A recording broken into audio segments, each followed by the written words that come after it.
आम्ही पानं उघडायला लागलो तर अवघड होईल. रणजित बागल. त्या नेत्याला दिला खणखणीत इशारा.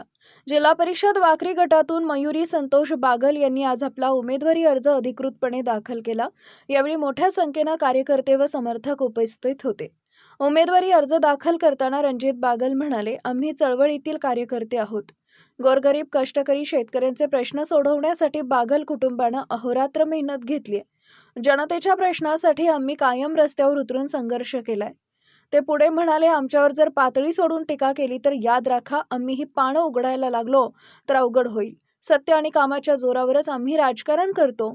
यावेळी त्यांनी आत्मविश्वास व्यक्त करत सांगितले की समाधान काळे यांच्यामुळे आणि जनतेच्या पाठिंब्यामुळेच आमचा विजय सोपा झालाय.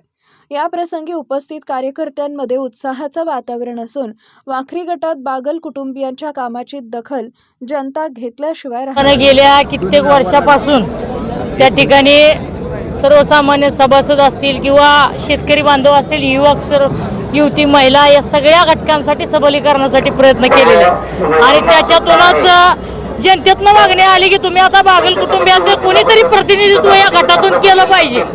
मग आता आम्ही कुटुंब म्हणून काम करत असताना त्या ठिकाणी पक्ष पार्टी हा विचार न करता एक उमेदवार देऊन विकासाचं विजन घेऊन पुढे जाण्याचं काम केलं.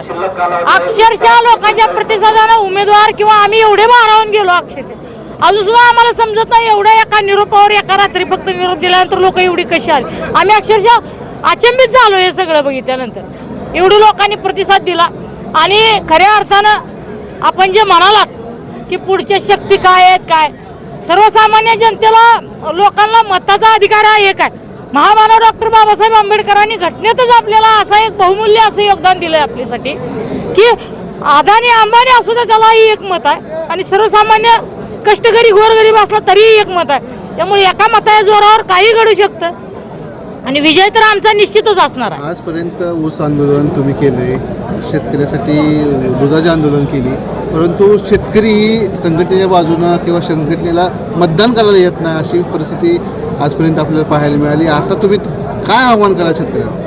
चळवळ आणि राजकारण ही दोन वेगवेगळे पैलू आहेत. प्रथम गोष्ट धरली तर चळवळीच्या माध्यमातून काम करायची जबाबदारी तानाजी काका चोखपणे पार पाडतायत. असा तालुक्यातला कुठला कारखाना नसेल ते तर गावानेच जाऊन आंदोलन केलं नसेल.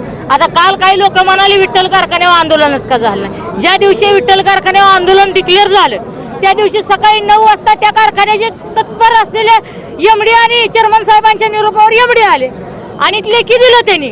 बरं, लेखी देऊन जर त्या कारखान्यावर गेलो तर उद्या हीच लोक म्हणायला झाली की कारखान्याला त्या टार्गेट का करतात.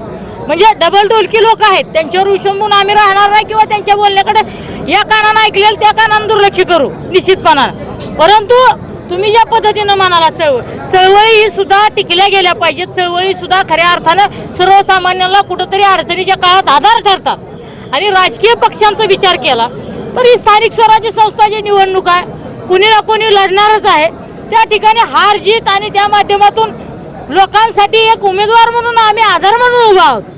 गेले 20 वर्ष 25 वर्ष आमच्या 3 पिढ्या झाला आम्ही तिथं राजकारण करतोय आणि हा गट आमच्यासाठी नवीन नाही, जुना गट आहे हा. त्याच्यामुळे या प्रत्येक गावामधले प्रत्येक लोक आमच्याशी परिचित आहेत. त्याच्या जोरावर आम्ही विजय निश्चित मिळवणार आहे.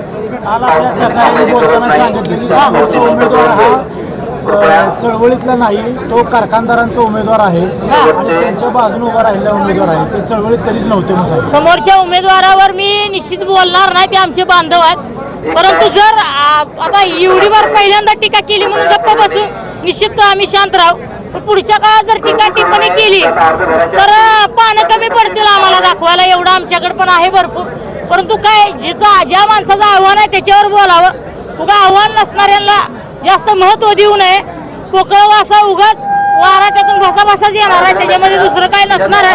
त्यामुळे त्याच्यावर मी आव्हान जास्त देत बसत नाही किंवा त्यांच्यावर एक वाक्य सुद्धा मी बोलायची इच्छा माझी नाही. युतीची शक्यता कमी वाटते आता. युती झाली पाहिजे. नाही कसं बघताय माझं? ते तडजोडीचं राजकारण असतं, ज्या त्या पद्धतीनं वरिष्ठ निर्णय घेत असतात. आता त्याच्यामध्ये माझ्यासारख्या कार्यकर्त्याला बोलणं उचित नाही. जे घडेल त्या गोष्टीला आम्ही सामोरं जाऊ. ताकद कमी पडणार नाही. ताकद आमची कुठल्या धनदांडग्यांची ताकद नाही आमच्या मागे. आपल्या समोर काळे यांच्यासाठी एक प्रस्तावित नेत्यांची उमेदवारी आहे मग ते काही वाटत नाही. त्याच्यामुळे आमचा विजय सुकर झालेला आहे.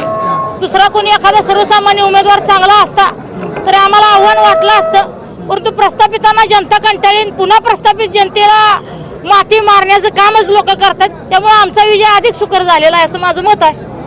ओके.